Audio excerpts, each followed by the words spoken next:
झाले असतील, त्यांचे हजारो राज्याभिषेक देखील झाले असतील, पण 350 वर्षानंतर देखील जो राज्याभिषेक साजरा केला जातो तो माझ्या राजाचा राज्याभिषेक आहे आणि तो असा जगातला एकमेव राज्याभिषेक आहे. 6 जून 1674 ला शिवाजी महाराज छत्रपती शिवाजी महाराज झाले.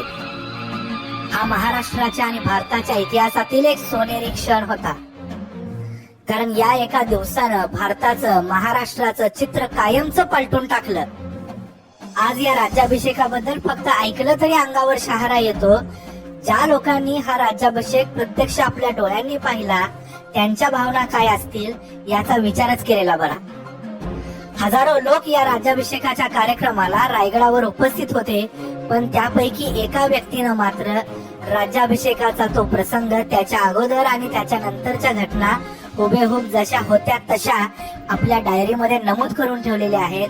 ही व्यक्ती म्हणजे मुंबईच्या ईस्ट इंडिया कंपनीचा उपराज्यपाल हेनरी ऑक्झेंडन. राज्याभिषेकापूर्वी बरेच दिवस म्हणजे 13 मे 1674 लाच हेनरी ऑक्झेंडन मुंबईहून रायगडाकडे जाण्यासाठी निघाला. ते राज्याभिषेकानंतर जवळजवळ 1 आठवडा हेनरी ऑक्झेंडन रायगडावरच होता. या 1 महिन्याच्या काळामध्ये रायगडावर घडलेल्या महत्वाच्या घटनांचा उल्लेख हेनरी ऑक्झेंडननं आपल्या डायरीमध्ये केला आहे.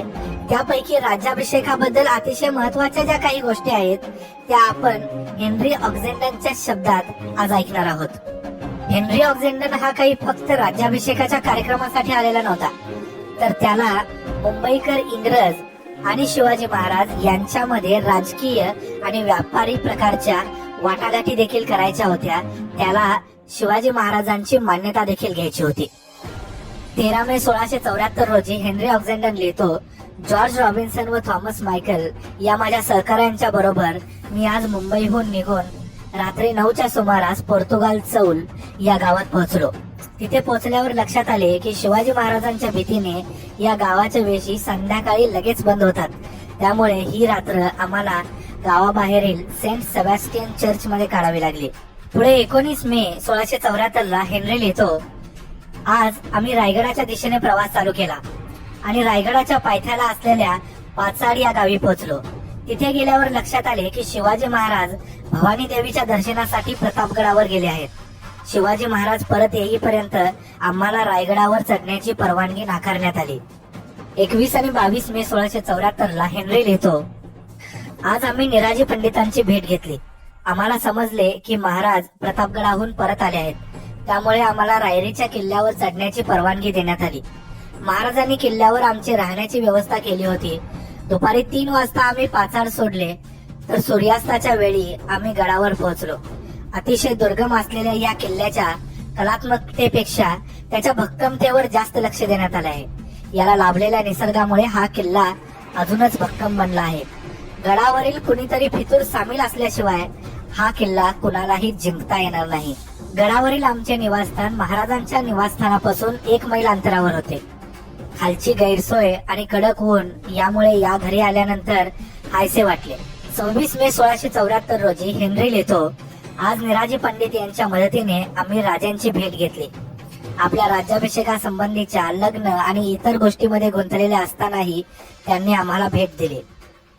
कंपनीने शिवाजी महाराज आणि त्यांचा पुत्र संभाजी राजा या दोघांच्यासाठी पाठवलेला नजराना मी त्यांना सादर केला. शिवाजी राजांनी तो आदरपूर्वक स्वीकारला व म्हणाले, आता तह झाला आहे तेव्हा तुम्ही खुशाल बिंदूक व्यापार करा. यावर पर्शिया आणि इतर राज्यात मिळणाऱ्या सवलती या राज्यात देखील मिळाव्या अशी विनंती मी त्यांना केली. यावर मोरोपंतांचा हवाला देऊन मोरोपंतांशी चर्चा करून तह पूर्ण करून घ्या असे सांगून महाराज व त्यांचा पुत्र दोघेही उठून महालात निघून गेले. यावेळी मी शिवाजी राजांना मुंबईहून आणलेली दरबारी खुर्ची देखील भेट दिली. 29 मे 1674 रोजी हेनरी लिहितो, आज हिंदू रीतिरिवाजाप्रमाणे महाराजांची तुला करण्यात आली. त्यासाठी 16,000 होन इतके द्रव्य लागले. याच्यामध्ये काही आणखी हजारांची भर घालून हे द्रव्य राज्याभिषेकानंतर ब्राह्मणांच्या मध्ये वाटण्यात येणार आहे, जे आजूबाजूच्या प्रदेशातून राज्याभिषेकाच्या कार्यक्रमासाठी येथे एकत्र आले आहेत. यानंतर महत्वाचा उल्लेख येतो 5 जून 1674 ला. या दिवशी हेनरी लिहितो, आज निराजी पंडितांनी माझ्यापर्यंत संदेश पाठवला की उद्या सकाळी 7 ते 8च्या दरम्यान राजे शिवाजी सिंहासनावर आरूढ होणार आहेत आणि मी तेथे स्वतः उपस्थित राहून त्यांचे अभिनंदन केल्यास त्यांना आनंदच होईल.